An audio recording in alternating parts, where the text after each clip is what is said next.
बहुत करीब से देखी और अमीरी भी बहुत करीब से देखी। तो आपको अमीरी का रास्ता तो मैं बताना चाहता हूँ कि एजुकेशन, तालीम, अपने बच्चों को पढ़ाओ, आधी रोटी कम खाओ लेकिन अपने बच्चों को पढ़ाओ।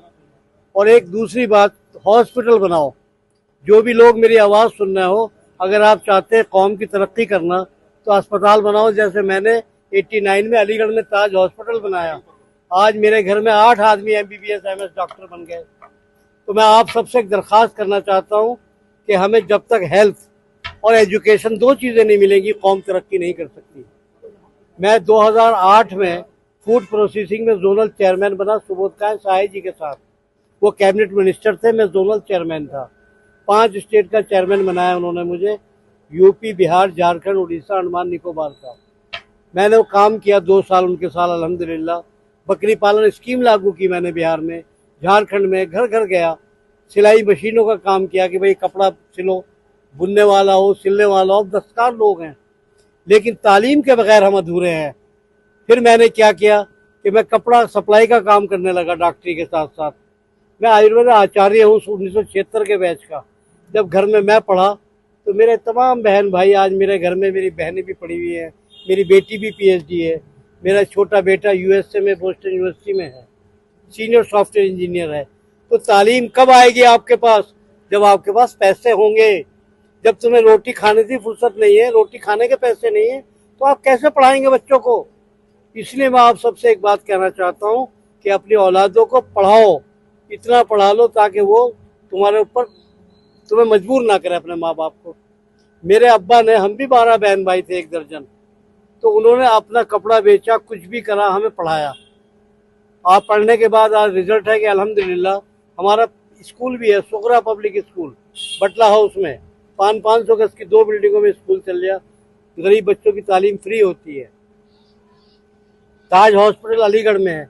उसके अलावा जब मैं कमीशन में रहा, फिर मैं SC कमीशन में, डॉक्टर PL पुनिया ने मुझे नेशनल कोऑर्डिनेटर बनाया। तो मैं लोकनायक भवन खान मार्केट में बैठता था, ग्रीवेंसेस सुनता था समाज की। तो समाज के अंदर मैंने देखा किस कदर परेशानी होती है कि आप लोगों को, जैसे ये बुनकर समाज से अंसारी है, ये मंसूरी है, ये मलिक है, अरे आपके पास तो कास्ट सर्टिफिकेट भी नहीं बनता आपका। तो आपका जब कास्ट सर्टिफिकेट नहीं बनेगा, आपको फायदा कैसे पहुंचेगा?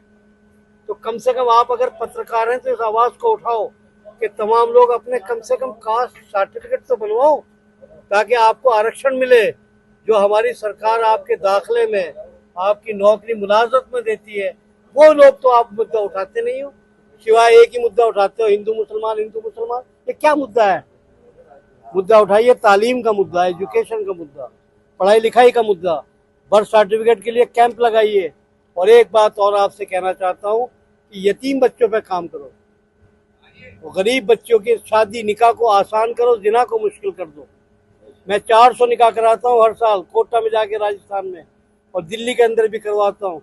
आपसे दरख्वास्त कर रहा हूँ कि इज्तिमाई तौर पे निकाह करो, अपनी बच्चियों के निकाह में देरी मत करो, टाइम पे करो। और दहेज बिल्कुल मत दो, न लो, न दहेज लो, न दहेज दो। जब तक आप इस काम पे नहीं आएंगे, तुम्हारी बेटियों की जब हालत खराब होगी, तुम खुदकशी करने पे मजबूर हो जाओगे। मान जाओ मेरी बात। कुल अतिउल्लाह व अतिउ रसूल, कुरान की आयत है, अतात करो मेरी और मेरे रसूल की। अरे रसूलुल्लाह ने अपने से बड़ी से भी शादी की है। आप देखो, अगर 1 साल लड़की बड़ी होती है, आप रिश्ता नहीं करते। अरे कहाँ की बात है तुम्हारी ये?